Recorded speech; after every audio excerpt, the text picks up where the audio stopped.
How far can Brock Purdy take the San Francisco 49ers? We talk about that, the Eagles' continued dominance, the Baltimore Ravens picking up another grinded out win, and more coming up next year on Locked On NFL.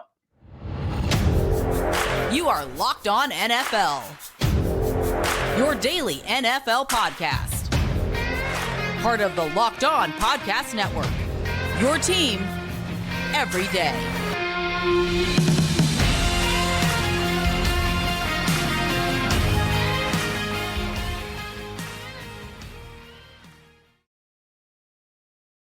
Welcome into another edition of the Locked On NFL podcast, part of the Locked On Podcast Network, your team every day. It is Monday. That means you have me, Kevin Oestreicher, one of the many NFL experts here on our network. We're free and available on all platforms, including over on YouTube. And today's episode of Locked On NFL is brought to you by PrizePicks. PrizePicks is daily fantasy made easy. Pick 2 to 5 players, and if they score more or less than their PrizePicks projection, you can win up to 10 times the amount on your entry. First-time users can receive a 100% instant deposit match up to $100 with promo code Locked On. That's PrizePicks.com, promo code Locked On. And here we are on Monday following Week 14 Sunday action. Here, I'm taking you through the biggest stories of the week of the action from yesterday. And we're going to talk with Gino Cammilleri of Locked On Eagles. We're going to get into their domination over the New York Giants, just a pure win from them, and they clinch a playoff berth, the first team in the NFL to do so. So we'll talk with Gino about that in the first segment. Then in the second segment, we'll dive into Brock Purdy and those San Francisco 49ers with Brian Peacock and how Brock Purdy was able to lead them to that victory, and also how far he can take this San Francisco team. And finally, I will be rounding it out with you here, talking about the Baltimore Ravens, as we're going to get into their grinded out win over the Pittsburgh Steelers and just what they are going through right now with their quarterback situation, as they were down to their third stringer at the end of their Pittsburgh game. So a ton to dive into. Let's now first start off with Gino Cammilleri of Locked On Eagles talking about that Philadelphia team. Well, the Philadelphia Eagles continue their impressive 2022 season with a drubbing of the New York Giants in Week 14. Here to talk with me about it, Gino Cammilleri, the host of Locked On Eagles, or one of them, with Louis DiBiase there on the other side of him there. And Gino, I'm telling you, this Eagles team has been so impressive this season. They add another impressive win to their books here. Tell me about how this Eagles team was able to beat the Giants, who are good this year, beat them 48-22.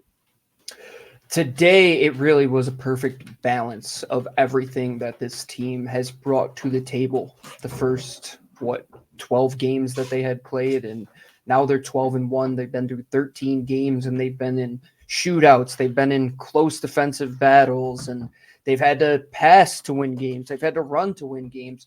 Well, today, they got a lot of everything. They ran for a great number of yards. They passed for a good number of yards. It was perfectly balanced. Jalen Hurts, once again, looked like the front runner for the MVP. The front four on the defense, 7 sacks once again. They're just hitting home.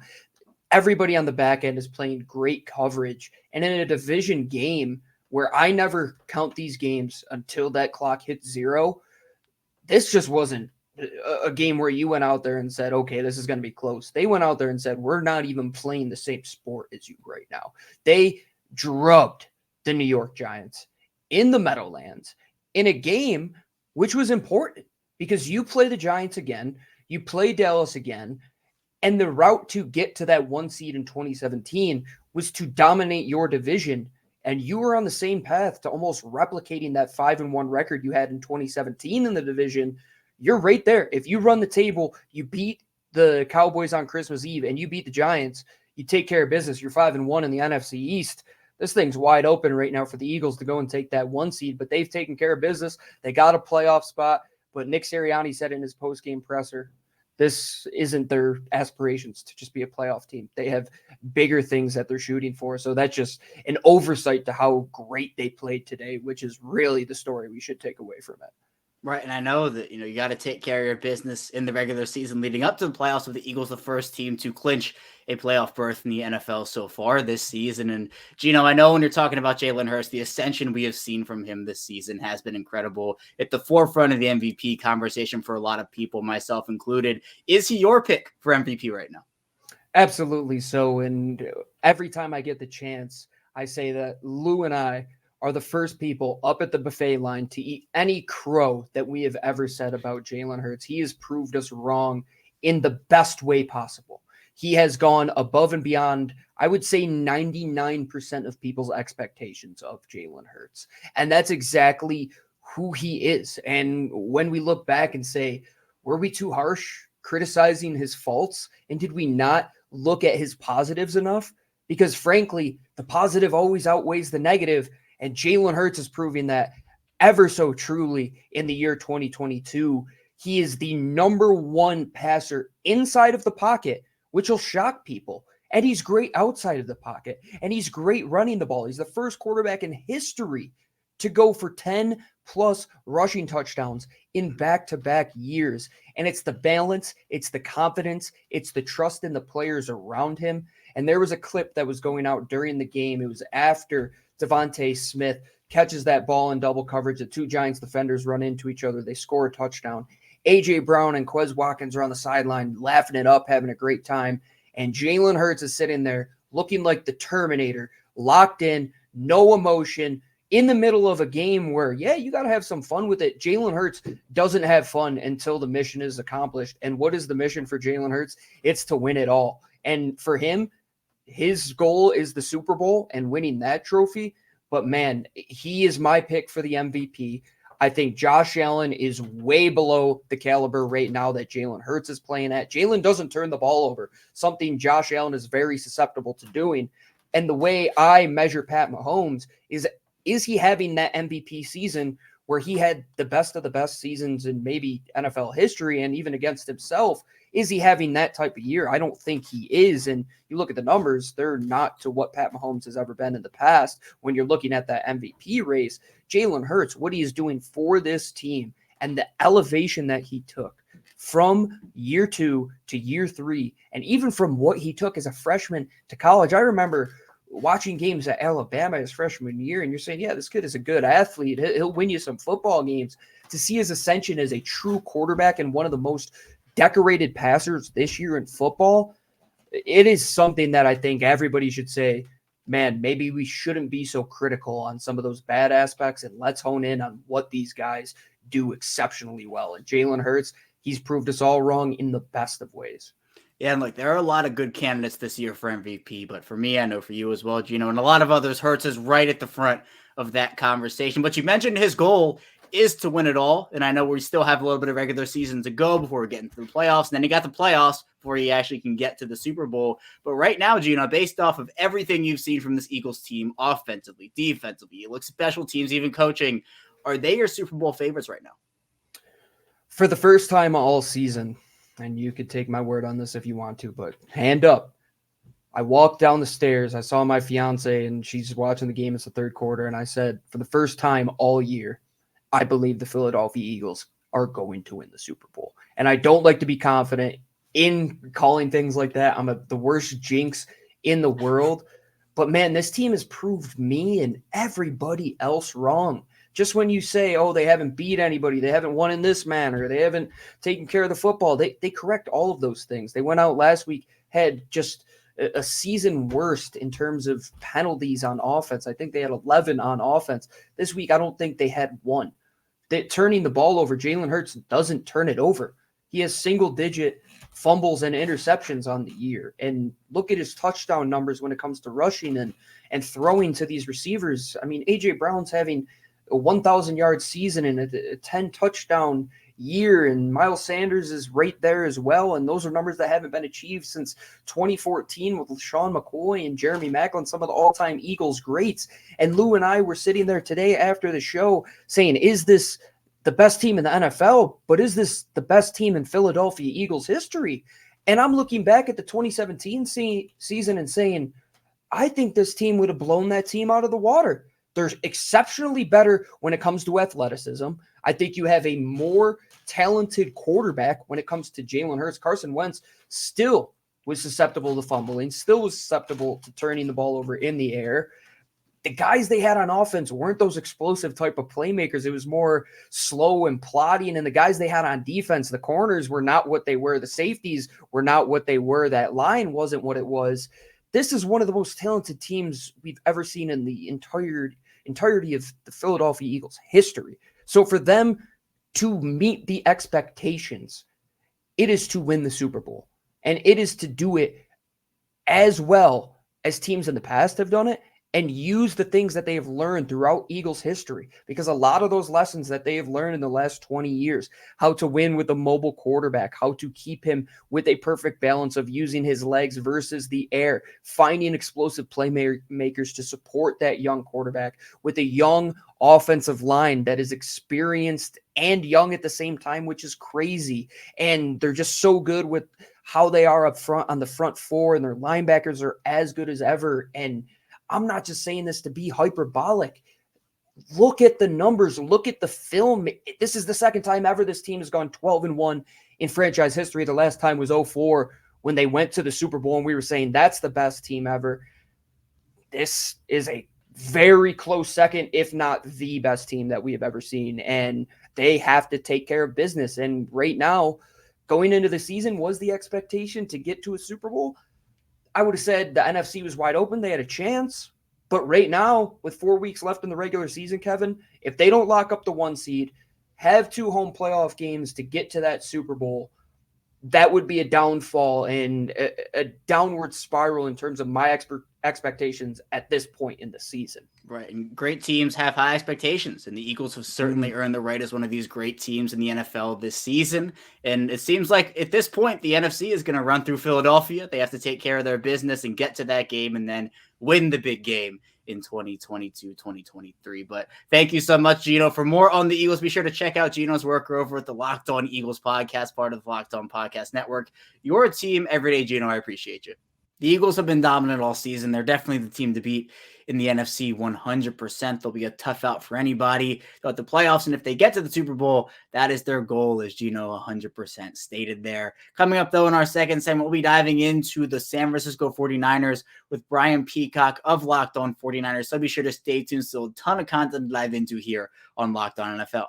But first, this episode is sponsored by Turo. Turo is the world's largest car-sharing marketplace. With Turo, you can book any car you want, wherever you want it, from a community of local hosts. You can browse a huge selection of vehicles for just about any occasion or budget across the U.S., the U.K., Canada, and even Australia. You can book a spacious SUV or a minivan for a family road trip. You can get a classic or luxury car for a special event, birthday, or even a holiday. You can find affordable economy cars if you're on a budget and just need to get from point A to port B, or you can test drive that new electric vehicle you've had your eye on to see how it fits in your everyday life. Many Turo hosts can even deliver the car right to you. Every trip is backed by liability insurance. Terms, conditions, and exclusions apply. Forget boring rental cars and find your drive at Turo.com.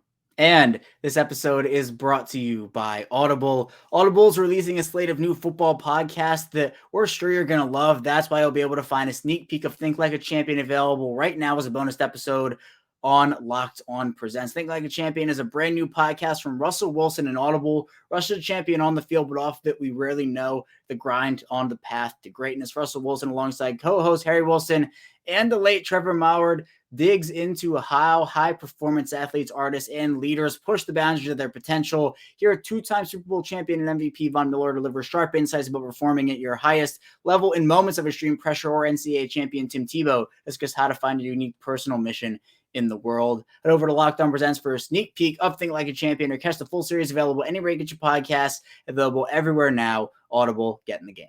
We're back here, our second segment of Locked On NFL. Kevin Oestreicher, your host, still here with you on Monday following Week 14 Sunday action. We just talked with Gino Cammilleri of Locked On Eagles about the Eagles, but now let's talk about another heavyweight in the NFC, the San Francisco 49ers, who had to start Mr. Irrelevant Brock Purdy in this game against the Tampa Bay Buccaneers. We'll talk with Brian Peacock about his performance and how far Purdy could take the 49ers now.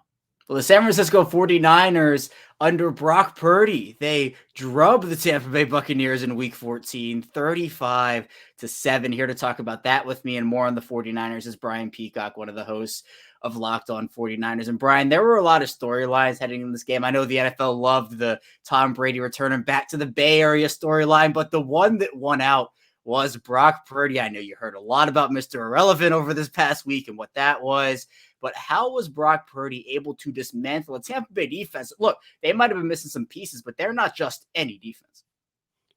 Speaking of relevancy, he's already the most relevant Mr. Irrelevant of all time. He's the first one to complete a forward pass, let alone win an NFL start, and might be at this point looking very likely to be a starting quarterback of a team that's going into the playoffs. So this story is crazy. And the 49ers have provided us, it's been nice covering the 49ers the last couple of years, basically since March 26th of 2021, when they traded up to number 3, which was to get an unknown quarterback. Then it's like, okay, who's the quarterback going to be? And there was that whole conversation. Then, okay, it's Trey Lance.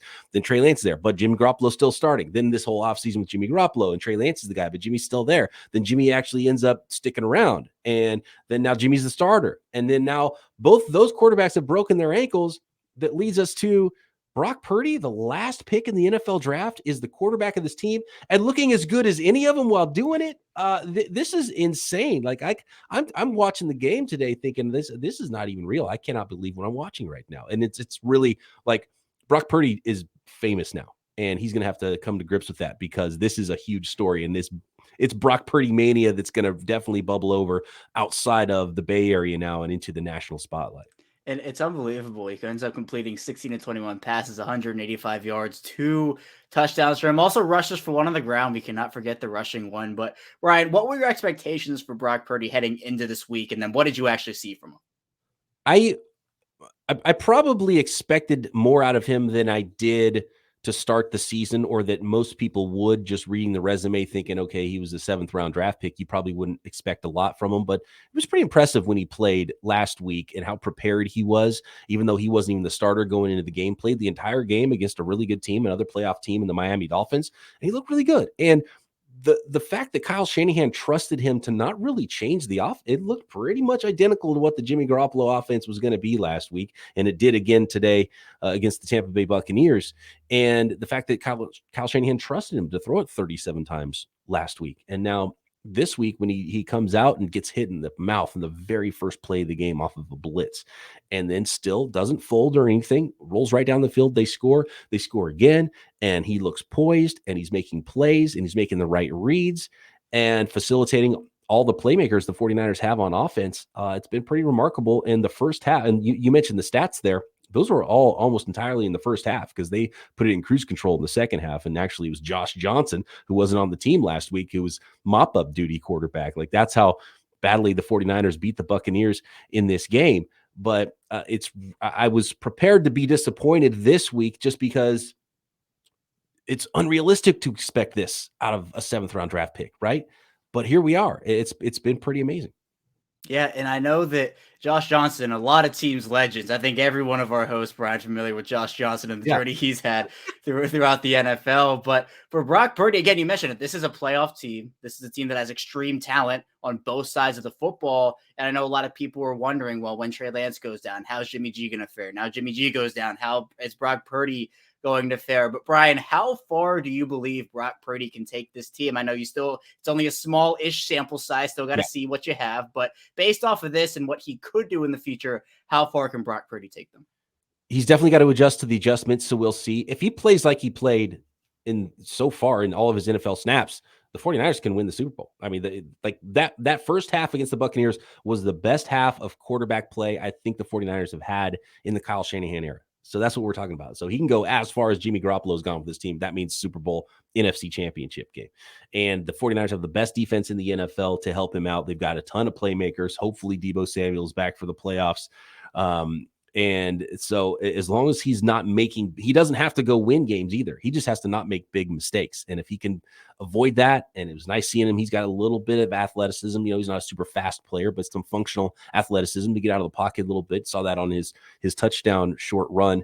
The guy can play, and the game's not too big for him, and it's not too fast for him right now. And so that's saying a lot. And with the way everything else is built, the way Kyle Shanahan can elevate some offensive players, I think they can go pretty far, actually, with Brock Purdy, believe it or not.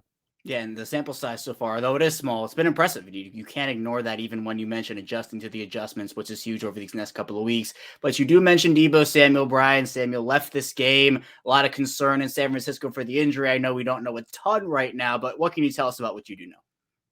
Yeah, judging by what Kyle Shanahan said after the game, they kind of got good news, because, I mean, this was an emotional game too. Deebo Samuel was like in tears, had his hands in his face, getting carted off, and you thought, okay, well, that season's over, ACL or whatever. And it turns out it's not a knee, it's an ankle injury, and it doesn't look like a broken ankle.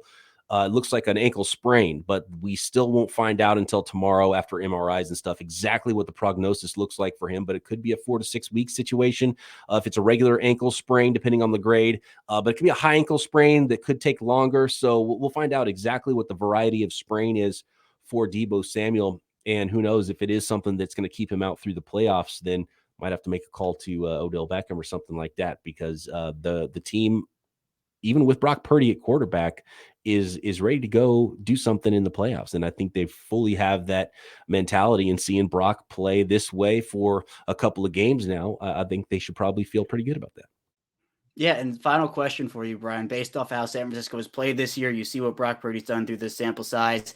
Is there a team in the NFC right now that scares you if you're the 49ers, or do you think the 49ers are the cream of the crop right now? For sure, the Eagles. I mean, the Eagles are just playing such good ball on in every facet right now. I would have said the Cowboys before this week, but every team is beatable in the NFL, and the way the 49ers are playing, and I mentioned it with Brock Purdy, and look, it's clearly not too big for him. That's really important. And seeing the emotional aspect of this game with, Tom Brady's coming back into town and how much coverage it was getting, and his father's in the stands, he's in tears, the entire stadium's chanting his son's name, who's getting his first NFL start, right? And then Deebo getting carted off, and like so many emotions going on. But you look at Brock Purdy, clueless, like maybe almost like too naive about what else is going on in the emotional state of the game. He's focused, playing well. That's been pretty awesome to see. Yeah, and I kind of forgot what the original part of the question was, but essentially the 49ers are built to win. And teams. Really, the Eagles in the NFC are the team you worry about right now. I think the 49ers can beat everybody else, and who knows, the Niners might have the second seed by the time this regular season's over. Yeah, I know there's a lot of parity in the NFL, a lot of standings, movement, but the Eagles are going to be a tough out. But the 49ers will not be easy themselves. And for more on the 49ers, be sure to check out Brian's work over at the Locked On 49ers podcast, part of the Locked On Podcast Network, your team every day. Brian, I appreciate you. Thanks so much. Anything is possible in the NFL. And for Brock Purdy, 7th rounder, Mr. Irrelevant, who knows? San Francisco has such a talented roster, top to bottom, offense, defense. Their coaching is great as well. So Brock Purdy, with the way he played against Tampa Bay, credit to him. Maybe he can be the guy to take San Francisco to where they want to go throughout the course of the playoffs when they do start up. Coming up, though, in our final segment, I'll be taking you home talking about the Baltimore Ravens as they pick up a big win over the Pittsburgh Steelers. So be sure to stay tuned. Still a ton to dive into on the show. But first, this episode is brought to you by PrizePicks, and I keep winning in fantasy. I'm in a lot of leagues, and I can't win them all, but I am winning in many of them. But if you want a different twist on fantasy, be sure to try out PrizePicks. Super easy to use. You can have a ton of current entries as well. And how it works is you pick 2 to 5 players, and if they go score more or less in their PrizePicks projection, you can win up to 10 times the money on your entry. There's no competing against other people. It's just you versus projections available. PrizePicks does offer projections on any sport that you watch, so that includes the NFL, the NBA, the MLB. You have NHL, PGA, college football, college basketball, and more. Entries can be made in 60 seconds or less. It's that easy. They have safe and fast withdrawals, and they're currently operational in over 30 states in Canada. So download the PrizePicks app or go to prizepicks.com to sign up and play daily fantasy sports. First-time users can receive a 100% deposit match up to $100 or promo code Locked On. That means if you deposit $100, PrizePicks will give you $100. You deposit $50, PrizePicks will give you $50. Don't forget to enter promo code Locked On at sign up for an instant deposit match of up to $100. We're back here, rounding out Locked On NFL. Kevin Oestreicher is still here with you. Thank you so much for tuning in with us, making us your first listen of the day. Now be sure to make your second listen Locked On Sports today. The biggest stories of the day, plus instant reactions, big game recaps, and the take of the day, available on the Odyssey app, YouTube, and wherever you get your podcasts. Let's round out the show, though. I'm going to be taking it through the Baltimore Ravens, as they have had I'd call it a pretty interesting season overall. Plenty of high expectations, some really great wins, some really bad losses. Baltimore takes on the Pittsburgh Steelers in week 14 and picks up a 16-14 win. And look, these matchups between Baltimore and Pittsburgh, we all know how gritty, grinded out they are, how hard fought and everything. This was another slugfest, and one that really went down to the wire, back and forth game where 16-14 doesn't really scream like slugfest, I know, but this was a game where Pittsburgh actually was able to move the ball a bit on Baltimore's defense, and Baltimore's defense stepped up by forcing turnovers. Pittsburgh was able to march the ball into Baltimore territory on multiple different occasions. The difference, though, was Baltimore's defense forcing Trubisky into bad throws into turnovers. The Baltimore inside linebacker duo of Patrick Queen and Roquan Smith played phenomenal football in this one. First, it's Roquan Smith who intercepts Mr. Trubisky deep in Baltimore territory. Then Patrick Queen, right before the half ends, does the exact same thing. 2 plays where I don't think Trubisky saw. I don't think he saw both Roquan Smith and Patrick Queen, and he paid for it. Pittsburgh could have left both of those possessions with at least 3 points, so that's at least 6 points in a 2-point loss. So the inside linebackers and the running backs for the Ravens were 2 of the main catalysts why they were able to win this game, because the rushing offense for Baltimore was incredible. Baltimore as a team averaged just under 6 yards per carry. In this game, you have the return of J.K. Dobbins and Gus Edwards, who has already been back for a little bit now. So you had those 2 playing in the same game for the first time since 2020. Dobbins rushes 15 times for 120 yards in the score. Gus Edwards, 13 for 66. I mean, the team averaged 5.1 yards per carry as a group. It's incredible. I mean, Pittsburgh's run defense was not bad going into this game. They were a top 10 unit in stopping the run, and Baltimore just ran all over them. They could not stop it. So the Ravens had to rely on that ground game because their quarterback situation right now, a lot of people don't really know what's going on with it. Obviously, Lamar Jackson is the guy when he's healthy. The issue is he's not healthy right now. He missed this game with a knee injury. He suffered in week 13 against Denver. It's been classified as a PCL sprain, so anywhere in that 1 to 3 week time frame. I know Adam Schefter, before the games on Sunday, reported that Jackson might be out until week 16, against the Atlanta Falcons. Week 15 is going to be against Cleveland for the Ravens. So Tyler Huntley is the next man up, but Huntley actually left the game with a concussion. So in comes Anthony Brown, a third-string undrafted rookie, called up from the practice squad from Oregon. And he doesn't make mistakes. I mean, he finishes 3 of 5 for 16 yards. So it's not like he lit the world on fire with stats or anything, but he did enough for the Ravens to win the game. He actually had a couple of high leverage conversions, which he had to throw the ball to convert on. So he did his job there. No errant fumbles or anything like that, no turnovers. He did what the Ravens needed him to do, so the running game and the defense could drag this team across the finish line. And it's not like Baltimore's been winning pretty ever since their bye. Their last, really, I guess, what you'd classify as a pretty win was in week 9 against the Saints before their bye, where front to back, the Ravens dominated that game. You have not seen that from the Ravens over the course of after their bye week. Carolina, they pull out a 13-3 win, but they do it, not in impressive fashion. The offense struggles. Week 12 against Jacksonville is where you have that loss where the defense gives up 18 points in the fourth quarter on Jacksonville's final 3 possessions. You have week 13 against Denver, another game that was not pretty whatsoever against an offense that before this week they actually played well against Kansas City before Russell Wilson went out with a concussion, but that offense was reeling. So for the Ravens and what they have now, a win is a win, right? You go 1-0 every week. You don't question how it's done. But there are a lot of people who have been saying, well, are these games or these performances going to get the job done against the Buffaloes or the Kansas Cities or whoever else you want to put in that comment? Cincinnati, Miami, and Tennessee, any of those teams, can they get the job done with these sluggish offensive performances? Now, they're not at full strength, right? Lamar Jackson changes a lot of what happens. It's not like Lamar was lighting the world on fire before he went out with his injury, but he had such a dynamic to the offense. And obviously they're missing Rashad Bateman, but they do get a couple of guys back with Dobbins and Ronnie Stanley, who played great. The offensive line was phenomenal in this game for the Ravens. You also have Calais Campbell blocking and field goals, contributions everywhere that get them these 1-point wins, these 2-point wins, 5-point wins, 7, whatever it may be, 1 possession games. A win is a win. Baltimore is now, the record stands at 9-4. Through their first 13 games here, they'll be able to now say that they are still tied atop the AFC North with the Bengals, who also won against Cleveland. But the Ravens have the tiebreaker, and the key here is Baltimore is 3-0 in their division right now. I know a lot of people are debating who's going to win the AFC North. Obviously, Pittsburgh and Cleveland kind of on the outside looking in, and I expect it to stay that way.